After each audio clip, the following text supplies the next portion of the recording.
नमस्कार। मैं हूं गजानन वर्मा। कक्षा 12 के लिए विषय अनिवार्य हिंदी पुस्तक संवाद सेतु पाठ संख्या 9 विविध क्षेत्रों में पत्रकारिता। आज हम इसमें पाठ संख्या 5 पढ़ेंगे। इसमें दे रखा है अपराध समाचारों संबंधी पत्रकारिता। अपराध कहते किसे हैं? विचारने बिंदु अपराध कैसे कहते हैं? जो भी काम कानून का उल्लंघन करता है, जो काम कानून के विरुद्ध है, उसे कहते हैं अपराध। अब देखिए, अपराध संबंधी जो पत्रकारिता लिखी इसलिए जाती है कि जो व्यक्ति अपराध करता है उस अपराधी को दंड मिलना चाहिए। किस व्यक्ति ने क्या अपराध किया है, अपराध के बदले उसको क्या दंड मिलना चाहिए। अपराध हुआ कैसे, क्यों हुआ, कैसे हुआ, अब उसको दंड कितना मिलना चाहिए। इससे क्या है, पहले के टाइम में तो अगर किसी राजा के द्वारा घोषणा कर दी जाती थी अमुक व्यक्ति का अपराध है, इसको मृत्युदंड फांसी दे दी जाए, वह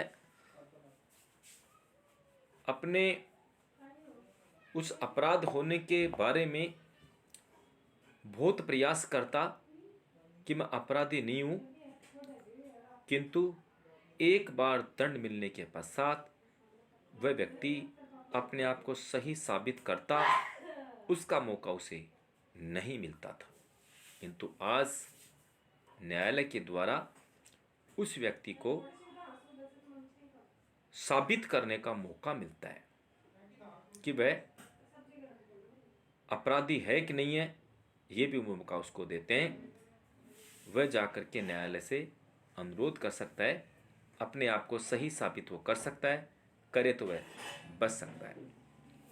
तो आज हम इस पाठ संख्या 9 के अंदर पाठ 5 में पढ़ेंगे अपराध समाचारों संबंधी पत्रकारिता। तो देखिए, अपराध समाचारों की चर्चा करने से पूरे जान लेना आवश्यक है अपराध किसे कहते हैं। शाब्दिक रूप में कानून का उल्लंघन करना या कानून के विरुद्ध कार्य करना अपराध की श्रेणी में आता है। जो काम कानून के विरुद्ध हो, जो काम कानून का उल्लंघन करता है, उसे हम कहते हैं अपराध।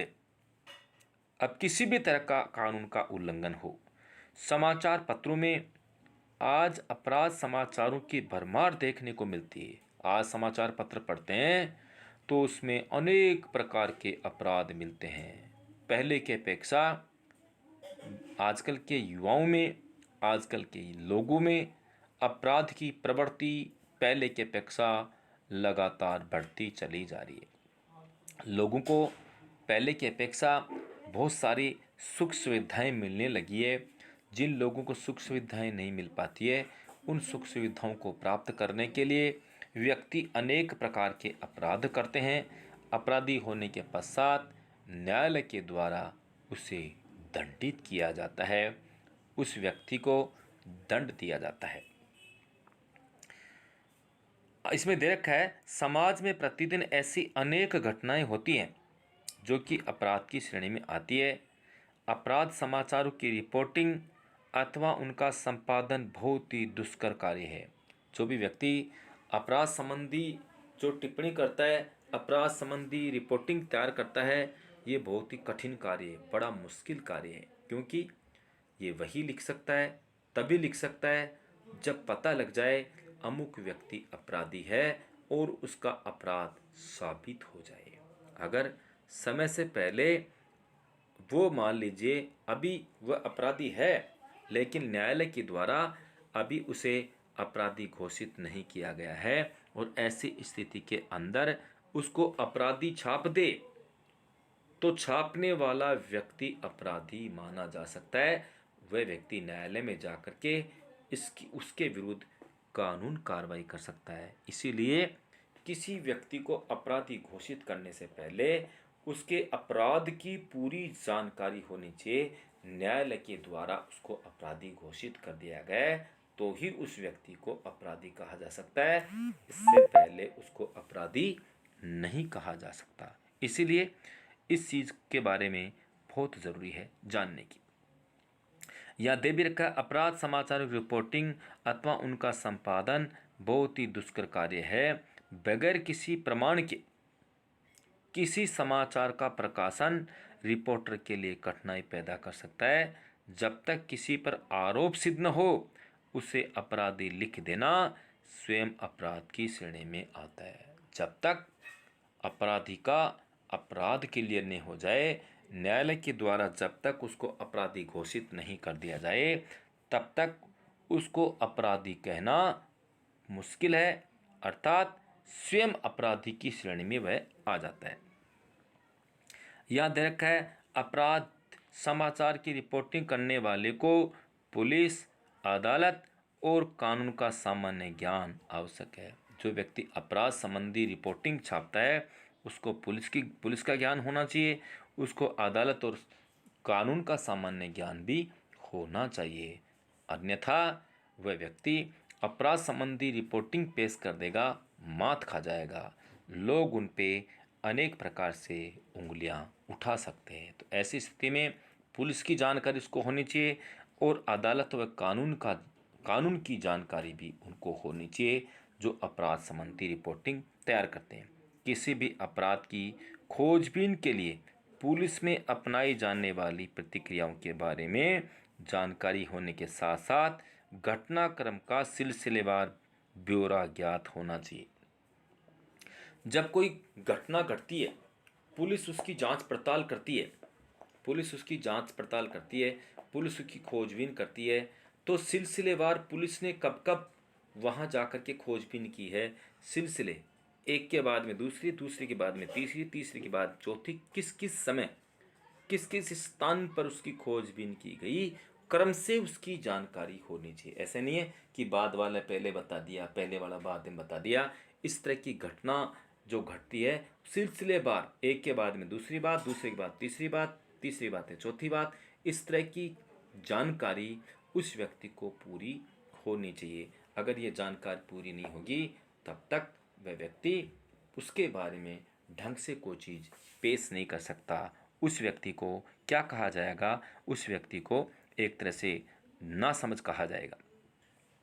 किसी भी अपराध के समाचारों में क्या, कहाँ, कब, कैसे, कौन और क्यों का उत्तर भली भांति रूप में प्रस्तुत किया जाना चाहिए ताकि पाठक की जिज्ञासा शांत हो सके। ये दे रखा है, अपराध संबंधी जो जानकारी अभी बातें, इसमें क्या, क्यों, कब, कैसे, ये सारी जानकारी उस व्यक्ति को होनी चाहिए, अर्थात उन सब का जवाब वो ढंग से दे सके।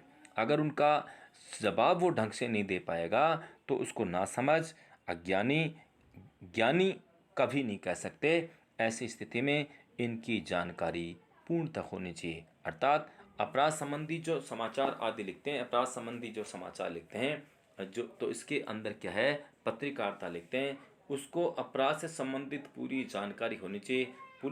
पुलिस की जानकारी उसको होनी चाहिए। इसके अलावा कानून की जानकारी उनको होनी चाहिए, अदालत की जानकारी उसको होनी चाहिए। अगर ये साधारण जानकारी उसको नहीं है तो व्यक्ति, उसको खुद को ही पता नहीं होगा कि ये वास्तव में सही है कि गलत है, ये रिपोर्टिंग हो रही है कि नहीं हो रही है। और ये जो अपराध संबंधी जो समाचार पत्रकारिता जो लिखते हैं, ये बड़ा कठिन कार्य है, बड़ा मुश्किल कार्य है, क्योंकि उस चीज़ की पूरी जानकारी जब तक नहीं होगी तब तक उसको अपराधी घोषित नहीं कर सकता। और जिस व्यक्ति को अपराधी घोषित किया जा रहा है, वास्तव में न्यायालय के द्वारा उसको अपराधी घोषित किया कि नहीं किया गया। अगर उसको अपराधी घोषित नहीं किया गया और वह व्यक्ति उसको अपराधी घोषित कर देता है, अमुक व्यक्ति जो वास्तव में अपराधी है न्यायालय में जाकर के उसके विरुद्ध न्यायालय में मुकदमा लड़ सकता है। उस व्यक्ति को अपराधी घोषित किया जा सकता है जो अपराध के विरुद्ध कुछ लिख रहे थे। तो ऐसी स्थिति में बहुत सोच समझ करके ये निर्णय लेना पड़ता है। कई बार क्या होता है, अपराध संबंधी जो पत्रकारिता लिखते हैं उन पर इनके दुश्मन जो होते हैं, जिनके ऊपर ये ब्लेम लगाया जा रहा है, मौका पा करके कई बार उन पे वार भी कर देते हैं कि आपने इस तरह की बातें कैसे छाप दी। तो इस तरह क्या है कि अपने आप को बचाने के लिए भी उनको बहुत ज़्यादा प्रयास करना पड़ता है, कई बार बहुत सारी समस्याओं का सामना उनको करना पड़ता है। अब देखिए, इसी से जुड़ी हुई जो दूसरा टॉपिक है, अदालती पत्रकारिता। वस्तुतः अपराध समाचारों के क्रम में ही अदालती समाचारों को देखा जाता है। अदालत जहाँ पर न्याय होता है, न्यायालय जहाँ है वहाँ पर अदालत होती है। कैसे? अपराध करने के बाद अपराधी को पुलिस द्वारा गिरफ्तार किए जाने और उसे अदालत में प्रस्तुत करने के बाद दिए गए फैसले के समाचारों को अदालती समाचारों के तहत लिया जाता है। जब कोई व्यक्ति अपराध करता है, जब कोई आदमी गलत काम करता है, उसको पुलिस पकड़ करके न्यायालय में डाल दिया जाता है और उसके पश्चात गिरफ्तार किए जाने के बाद उसे अदालत में प्रस्तुत किया जाता है और उस फैसले के बाद में जो समाचार सामने आते हैं उसको बोलते हैं अदालती पत्रकारिता। क्योंकि अपराध में तो क्या होता है कि व्यक्ति अपराधी हुआ, उसको अपराध घोषित कर दिया, अपराधी हो गया, उसने गलत काम किया, लेकिन अपराधी होने के बाद में उसको पकड़ करके न्यायालय में डाल दिया जाता है और न्यायालय के बाद में जो फैसला जो आता है उसको बोलते हैं अदालती पत्रकारिता। अर्थात अदालत ने, न्यायालय ने, कोर्ट ने उसका क्या डिसीजन दिया है, उसका क्या फैसला दिया है, वो जो फैसला आने के पश्चात उसके बारे में वो लिखते हैं। देखेगा, पहले क्या होता था कि अदालत ये अपराधी जो प्रवृत्ति जो होती थी उसके अंदर उनका लाइव नहीं दिखाते थे। अर्थात ऐसा होता था उस व्यक्ति ने क्या कुछ किया, गलत किया, सही किया, उसकी जानकारी नहीं होती थी, वो नहीं दिखाते थे। आजकल ऐसी भी व्यवस्था हो गई है, कोई व्यक्ति प्रसिद्ध है, बहुत बड़ा उसने अपराध किया है, उस व्यक्ति को लोगों के सामने पेश करके टीवी के माध्यम से लोगों को दिखाते हैं कि आपने ऐसी घिनौनी हरकत, ऐसी गलती आपने क्यों की। तो वह व्यक्ति खुद स्वीकार करेगा कि मैं इस तरह से था और मैंने इस तरह से गलती की है और उसके पश्चात अब इसके बदले आपको इस तरह का दंड मिलेगा, जिससे लोगों में प्रेरणा जाती है कि वास्तव में सरकार, वास्तव में न्यायालय कुछ कर रहा है। इस व्यक्ति को दंड मिला है, क्यों मिला है? वास्तव में इसने ये गलत काम किया है। ये सारी चीज़ें जो लाइव वगैरह है सबकी नहीं दिखाते, लेकिन कुछ एक इस तरह के टॉपिक टीवी आदि पे भी दिखा देते हैं जो प्रसिद्ध हैं, जिनके द्वारा बहुत ज़्यादा इस तरह का घिनौना हरकत किया गया है, उनको दिखाते हैं और वो अपना जो अपराध है वो भी लोगों के सामने कबूल करते हैं कि मैंने ये गलती की थी, इस तरह से मैंने ये गलतियाँ की, इसके लिए मुझे ये स्वीकार है, या वो अपने सफाई में कहेंगे कि मुझे माफ़ कर दो, ये भी कर दो। तो लोगों के सामने जब जाता है उसका संदेश भी अच्छा ही जाता है।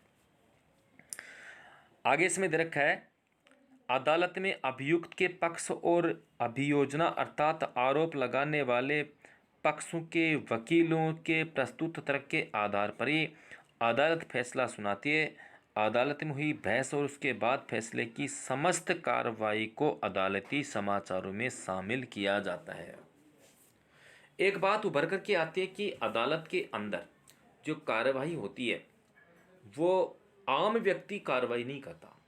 अदालत में जब ये कार्रवाई होती है और जो अंत में जो फैसला निकल कर के आता है, वकीलों के द्वारा तर्क दिया जाता है, अदालत के द्वारा जो फैसला सुनाया जाता है, उसी को अंतिम जो फैसला होता है उसको अदालती पत्रकारिता कहते हैं। तो देखेगा, अदालत के अंदर व्यक्ति नहीं लड़ता, पक्ष और विपक्ष तो जो अभियुक्त है वो लड़ते हैं, लेकिन किसके माध्यम से? वकील के माध्यम से। वो केस दोनों तरफ से वकील लड़ेंगे, पक्ष वाला भी और विपक्ष वाला भी, दोनों तरह से वकील लड़ेंगे। उनकी जिरह होगी, उनका वाद विवाद होगा, वो भी वकीलों के माध्यम से होगा। अब जिस केस के अंदर दम होगा, जिस केस के पास में, जिस व्यक्ति के पास में सबूत ज़्यादा होंगे, जिस व्यक्ति के पास में सारी चीज़ें होंगी और बोलने का तरीका होगा, वह केस जीत जाता है। जिसके पास सबूत नहीं है, जिसके खिलाफ सारे सबूत जा रहे हैं, वे व्यक्ति अदालत में हार जाता है। लेकिन लड़ने का काम वकीलों का होता है, वकील उसके साथ में केस लड़ते हैं। एक तो उसको जिताने के चक्कर में होता है, दूसरा उसको हराने के चक्कर में होता है। वो आपस में वकील लड़ते हैं, सच्चाई प्रकट रूप में आ जाती है, उनमें एक जीतता है। अंत में जो निर्णय निकलता है पक्ष और विपक्ष की बातों को सुनने के पश्चात न्यायालय में जो निर्णय निकलता है उसको बोलते हैं अदालती समाचार। उनको सम्मिलित कर लिया जाता है। देखिए इसमें लिखी रखा है, अदालत में अभियुक्त के पक्ष और अभियोजना अर्थात आरोप लगाने वाले पक्षों के वकीलों के प्रस्तुत तर्क के आधार पर अदालत फैसला सुनाती है। दोनों का सुनती बातें सुनाती है। अदालत में हुई बहस और उसके बाद फैसले की समस्त कार्यवाही को अदालती समाचारों में शामिल किया जाता है। अदालती समाचारों की महत्ता का अंदाज़ा इसी बात से लगाया जा सकता है। अदालती जो समाचार है ना वो कितने महत्वपूर्ण है, इसी बात से अंदाज़ा लगाया जा सकता है कि एक फैसले की खबर से देश भर में हलचल बन जाती है। फैसला ऐसा होना चाहिए कि देश बिगड़ न जाए, पूरे देश में हलचल बन जाती है कि वास्तव में जो फैसला सुनाया गया वास्तव में सराहनीय और कई बार तो आंदोलन का रूप भी ले लेती है।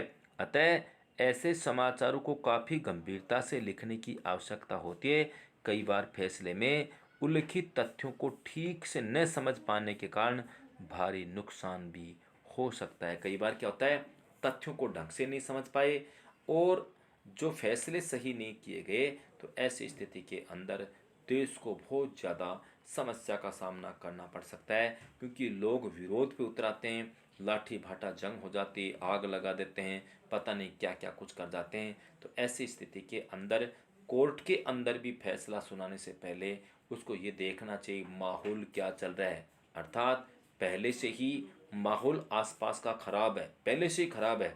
और ऐसी स्थिति के अंदर अगर उस समय फैसला अगर उनके विरुद्ध अगर चला जाता है तो उससे जनहानि हो सकती है। तो जब माहौल गरमाया हुआ है तो ऐसी स्थिति में अदालत क्या करती है, मौका पा करके उस डिसीजन को आगे ले जाती है कि मामला आसपास का शांत हो जाए। क्योंकि अखबार मीडिया में वो बातें एक बार उछल जाती है, उछलने के बाद में उनको शांत करना बड़ा मुश्किल होता है। और आप जानते हैं लोग तो तिल का ताड़ बना देते हैं। तो ऐसी स्थिति में बहुत सारी चीज़ों को ध्यान में रखते हुए अदालती जो जो फैसले हैं लिए जाते हैं। सारांश में देखिए, उपयुक्त सभी समाचारों के प्रकार और इसकी रिपोर्टिंग करने में आवश्यक सावधानियों और उनके विभिन्न प्रकारों के बारे में जानने के उपरांत उसकी महत्ता की जानकारी तो मिलती है, साथ ही खेल पत्रकारिता, वाणिज्यिक पत्रकारिता, अपराध और अदालती समाचारों की रिपोर्टिंग के बारे में जानकारी मिलती है।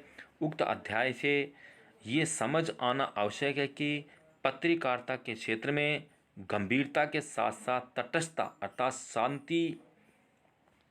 शांति की भी आवश्यकता है, ताकि समाचारों के पक्षपातपूर्ण रवैये न दिखाई पड़े।